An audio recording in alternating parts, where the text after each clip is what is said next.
Hello guys, welcome to our channel. ఈరోజు మనం ప్రముఖ పర్యావరణ శాస్త్రవేత్త డాక్టర్ నక్కా సాయి భాస్కర్ రెడ్డి గారితో ఉన్నాం. నమస్కారం సార్. నమస్తే. ఇప్పుడు చూసుకుంటే అసలు ఏమన్నారు కాబట్టి ప్రతి రోజు రోజుకి జనాభా అనేది ప్రపంచంలో కానీ మన దేశంలో కానీ రోజు రోజు చాలా పెరిగిపోతుంది. సో ఈ పెరుగుదల అనేది పర్యావరణానికి ఏ విధంగా చూసుకోవచ్చు, అంటే ఏ విధంగా ఇంపాక్ట్ చూపిస్తుంది అనుకోవచ్చు? పెరిగినాం ఆల్రెడీ, ఇంకా పెరుగుతూనే ఉన్నాం. భారతదేశము పండుగ చేసుకునే టైము, ఎందుకంటే ప్రపంచంలో నెంబర్ 1 అని చెప్పనీకే. కానీ గుర్తుపెట్టుకోండి, నిజంగా ఆటల పోటీలలో పోతే మరి అన్ని మెడల్లు వస్తున్నాయా? అంటే మనిషి అన్నోడు కనీసం గట్టిగా ఉండాలి, మనిషి అన్న వ్యక్తి కనీసం స్కిల్స్, నాలెడ్జ్, బ్రతికి ఇవన్నీ ఉండాలి. రెండోది, ఇంత మందికి ఆహార భద్రత కానీ, తర్వాత వీళ్ళ ద్వారా అయ్యే కలుషితం కానీ, సో ఇట్లా వివిధ అంశాలు చూసుకుంటే మనం క్యారింగ్ కెపాసిటీ అని ఒకటి ఉంటుంది. ఒక అక్వేరియం ఉంటది కదా, మామూలు చేపలు నేస్తాం, కలర్ చేపలు. అందులో కూడా మీరు వేయాల్సిన దానికంటే ఎక్కువ చేపలు వేస్తే ఏమైతే చనిపోతాయి, కొన్ని చేపలు వేస్తే అవి ఎక్కువ రోజులు ఉంటాయి. అట్లా మనము అతి అయిపోయినాం కదా.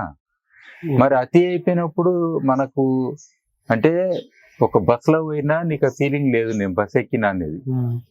మీరు గొర్రెలన్నా చక్కగా పోతాయి, ఎప్పుడు ఒక గొర్రె మీద ఇంకో గొర్రె కూర్చొని పోదు. ఒక తల్లికి చేతిలో ఒక పిల్లగాడు ఉంటాడు, మళ్ళా ఇక్కడ ల్యాప్ మీద ఒక పిల్లగాడు ఉంటారు, చేతిలో బస్సు ఉంటది, మళ్ళా 50-100 మంది మినిమం ఒక బస్ లో పోతుంటారు. అంటే మన జీవితాన్ని కూడా ఎట్లా చేసుకున్నాం అంటే, ఒక సాధారణంగా ఒక వేరే జీవులు జీవించినట్టు కూడా మనకు లేదు. అంటే మినిమం ఆ జీవితాన్ని కూడా ఓకే అనుకుంటున్నాం, నార్మలైజ్ చేసుకుంటున్నాం. అలవాటు అయిపోయింది జనాలకి. అలవాటు అంటే మనకు ఆల్టర్నేటివ్ లేక. సో ఐ థింక్ ఈ కాన్షియస్నెస్ ఏదైతే ఉన్నదో, మనిషి అంటే కూడా ఒక జీవి, ఆ జీవికి కూడా కొన్ని మినిమం ఉంటది. పుట్టినప్పటి నుంచి పోయే వరకు మినిమం కంప్లీషన్ అని అంటాం కదా, అంటే నా జీవితాన్ని కంప్లీట్ చేసుకున్నాననికి కొన్ని మినిమం ఉండాలి అనే దాంట్లో I think we're missing actually. ఏవేవి మినిమం ఒక వ్యక్తికి అయితేనే ఆ జీవితం బెటర్ అని. ఇప్పుడు జైలు ఎందుకు వేస్తారు? ఏది ఉండొద్దని కదా లాజికల్ గా. నాకు తెలిసి జైలు ఉన్న వాళ్ళే ఎక్కువ మంచిగా బతుకురు, చదువుతున్నారు, పనులు చేసుకుంటారు, మళ్ళా వాళ్ళకి జీతం వస్తున్నది, పనులు చేసి వస్తున్నాయి కదా పైసలు, విపాసన చేసుకుంటారు. నాకు ఇక్కడ విపాసన అవ్వాలంటే టైం దొరకదంట. అక్కడ ఎన్ని రోజులు విపాసన చేసుకున్నా రోజులు టైం ఉంటది. మెడిటేషన్ చేసుకోవచ్చు, యోగా చేసుకోవచ్చు, ఆటల పోటీలు చేసుకోవచ్చు, మంచిగా తిండి టైంకి దొరుకుతుంది. మళ్ళీ అంటే శిక్షణకు తేడా ఏమున్నది? ఇప్పుడు శిక్షణ అని మన స్కూల్ పిల్లలకు అంతము ఇంత సెక్యూరిటీస్ మనము పొద్దున ఫుడ్ పెట్టి, మధ్యాహ్నం ఫుడ్ పెట్టి, రాత్రి ఫుడ్ పెడతాం. వాళ్ళకు ఒక పూట ఇంత ఫుడ్ వేస్తాం. సో ఐ థింక్ ఏ తప్పు చేయనోడు కూడా ఎక్కువ సఫర్ అవుతుండని చెప్తున్నా ఈ భూమి మీద. ఇది పరిస్థితి మనకు.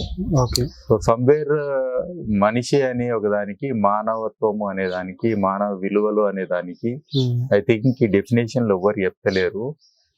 మనిషి అనే వాళ్ళకు స్పందించే గుణం ఏదైతే ఉంటుందో, సున్నితత్వం ఏదైతే ఉంటుందో, ఇవన్నీ కూడా చాలా ఆలోచించదగాల్సిన విషయాలు, దాన్ని పెంపొందించాల్సిన విషయాలు కూడా. మంచి సున్నితత్వం కూడా ఓడగొట్టుకుండు, ఏమన్నా కానీ నాకు సంబంధం లేదు, నాది కాదు, గవర్నమెంట్ చూసుకుంటది. ఇంటి ముందడి చెట్టు పెడితే కూడా మనిషి అడగడు, ఏ చెట్టు పెట్టినా సరే ఓకే అంటాడు. అరే ఆ చెట్టు రోజు నేను చూస్తా కదా, దాని పొద్దుగా లేచి అనేది ఒక రిలేషన్ ఉంటది కదా. కాలువలకు మనము గుర్రాలకు ఇట్లా కడతాం కదా సైడ్లకు, అట్లా తెరలు కనబడుతురు చూడొద్దని. ఇదేం ప్రపంచం రా. ఎప్పుడైనా ఒక నది పోతుంటే మనం చూస్తాము, ఒకప్పుడు పైసలు కూడా వేస్తుండేది, గంగామాతను మొక్కుతుండే. ఇప్పుడున్న నదులు డ్రైనేజ్ కాలువలు చేసి దానికి అడ్డము తెరలు కడుతురు చెట్లతోటి. అట్లనే చెరువులకు దాని సంఖ్యలు వేస్తారు. నెక్లెస్ రోడ్ అంటాం కదా, నెక్లెస్ అంటే హారం వేసినట్టు కాదు, దానికి యాక్చువల్ గా మొత్తం క్లోజ్ చేసేసి ఓ రోడ్ వేసి దాన్ని బంధిస్తున్నాం. ఎవరన్నా నీళ్ళలో కాలు పెడితే సూసైడ్ చేసుకోనికి అంటాం, నీళ్లను ఎంజాయ్ చేయనీకి అని అనం. సో ఇట్లా ఐ థింక్ మన ఒక రిలేషన్షిప్ ఏదైతే ఉన్నదో ప్రతి అంశం పట్ల ఇది చాలా అంటే విధ్వంసకరంగా ఉన్నది మనకి. అంటే మనం అటిట్యూడ్ కానీ బిహేవియర్ కానీ ప్రతి ఒక్కటి కూడా. సో ఈ మార్పులు చాలా కావాలి.